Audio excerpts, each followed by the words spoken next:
Shalom HCC Families, sesaat lagi Anda akan menyaksikan atau mendengarkan Saat Teduh edisi hari ini.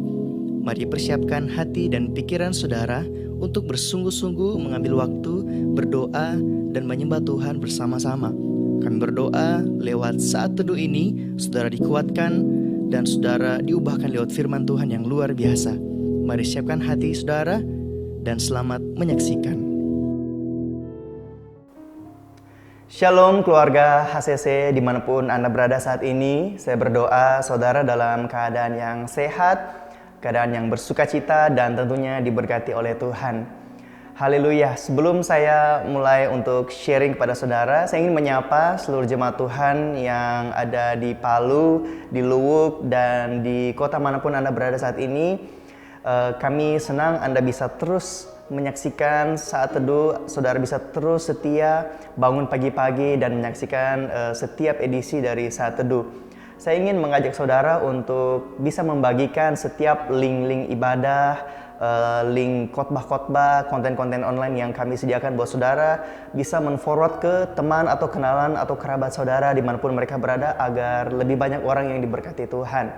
Dan bagi Bapak Ibu Saudara yang membutuhkan dukungan doa, yang membutuhkan konseling atau bahkan informasi, atau saudara ingin bergabung dengan menjadi jemaat gereja HCC, saudara dapat menghubungi nomor telepon gereja yang tertera pada layar saudara. Oke, sebelum kita mulai merenungkan firman Tuhan, mari saya ajak saudara kita berdoa bersama-sama. Tuhan Yesus, kami bersyukur buat saat ini, kami bersyukur buat keadaan kami, buat apapun yang kami miliki hari ini. Kami percaya itu semua karena anugerah, karena berkat Tuhan.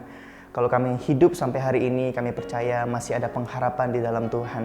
Saat ini Roh Kudus berikan kami hikmat, buka mata kami, hati kami, telinga kami, agar kami bisa mendengar dan mengerti setiap firman yang disampaikan.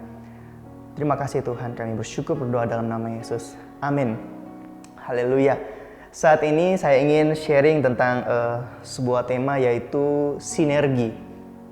Sinergi itu adalah sebuah kolaborasi atau kerjasama, sesuatu yang berkesinambungan sampai terbentuk yang namanya sinergi. Ada satu kalimat yang sering saya ucapkan, yaitu Tuhan mampu melakukan segalanya, tetapi Tuhan tidak melakukan segala-galanya. Bukan karena Tuhan tidak mampu, tetapi ada beberapa hal yang Tuhan inginkan kita yang mengerjakannya. Meskipun kita mengetahui bahwa Tuhan kita adalah omnipoten, Dia maha kuasa, Dia dapat melakukan segalanya.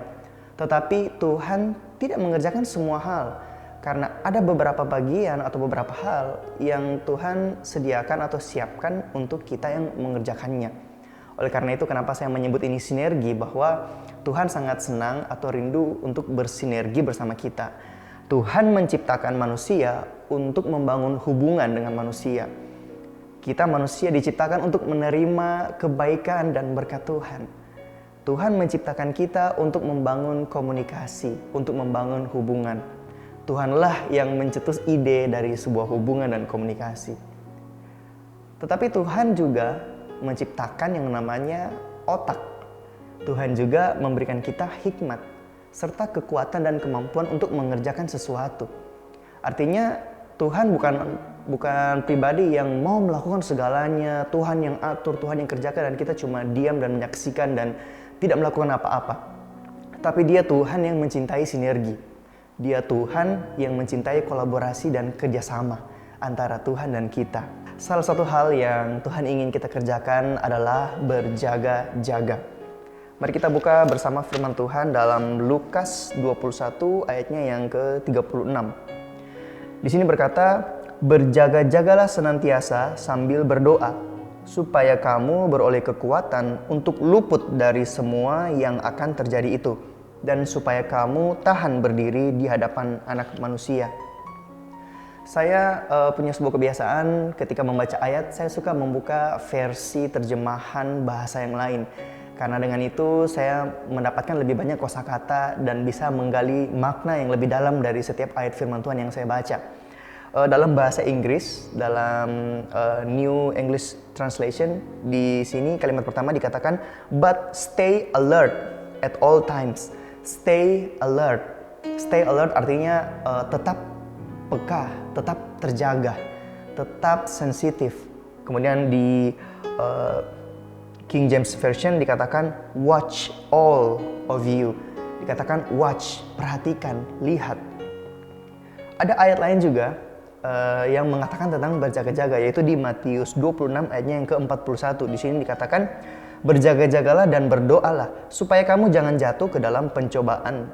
Roh memang penurut tetapi daging lemah. Kembali dikatakan berjaga-jagalah. Tuhan memerintahkan kita, menyuruh kita untuk mengerjakan sebuah pekerjaan ini, yaitu berjaga-jagalah.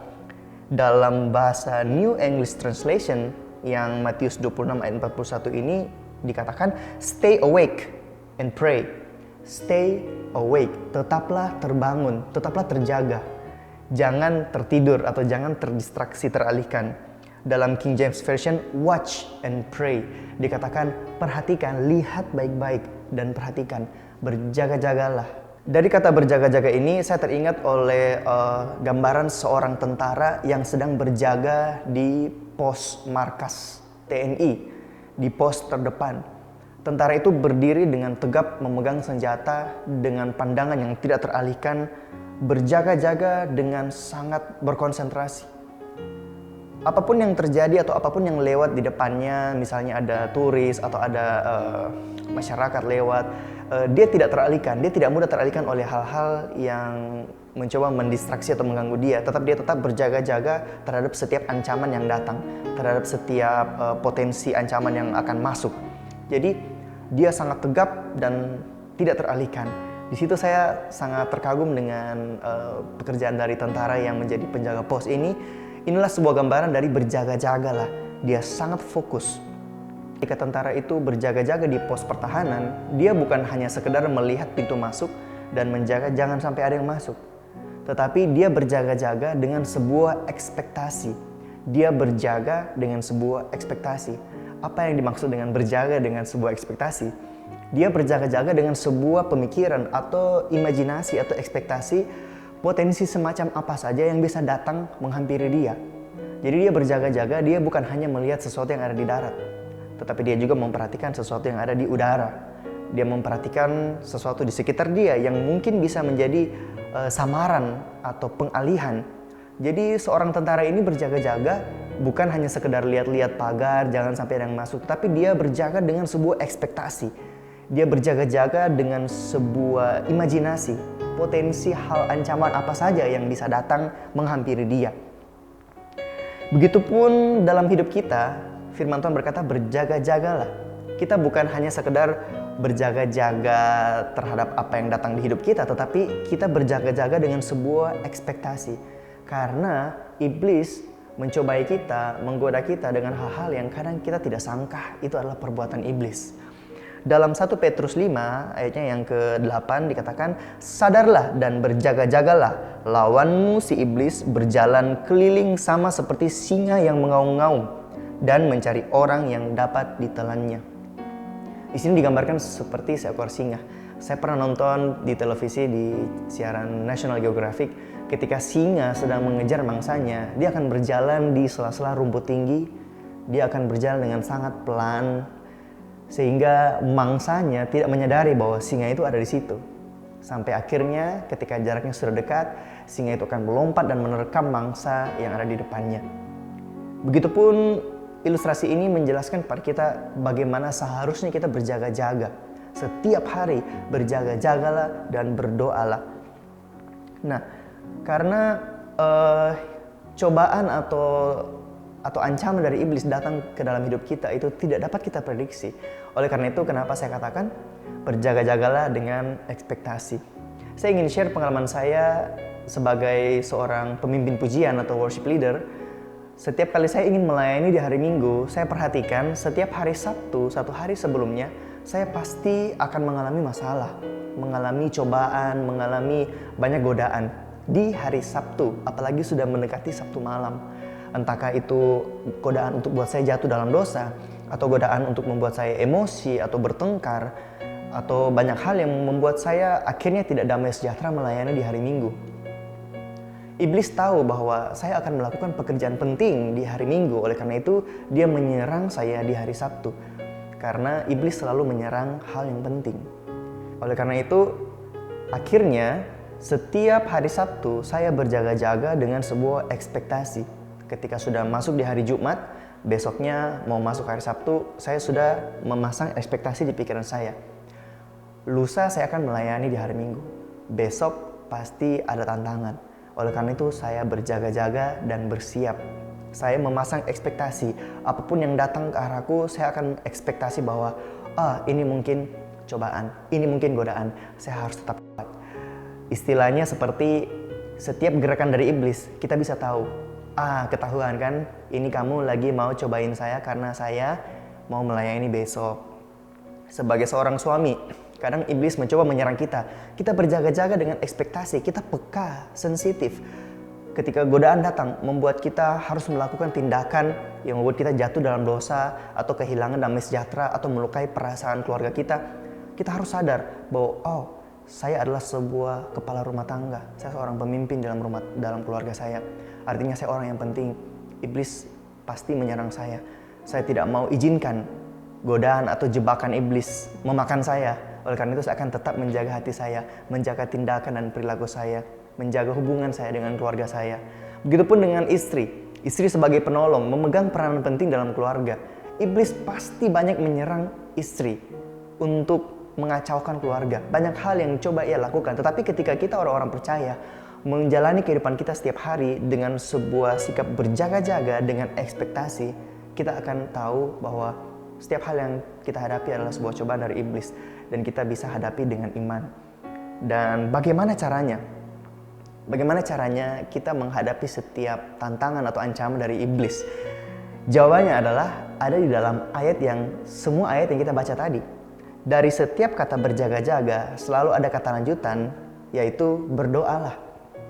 Ini adalah jawaban, ini adalah alat bantu kita untuk mengatasi setiap godaan iblis, setiap cobaan iblis. Dikatakan di sini bahwa berjaga-jagalah dan berdoalah. Kalimat ini selalu berpasangan, berjaga-jaga dan berdoa. Ada satu quotes, sebuah kalimat yang saya dapat dari Pastor Rico Karangetang.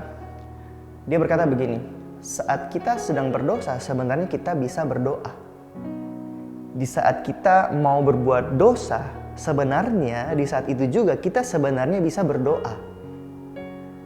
Nah, kadang yang terjadi dalam kehidupan kita, saat kita punya niat, kita mau berbuat dosa atau bahkan sudah sempat melakukan dosa, kita berpikir, aduh, hancur sudah.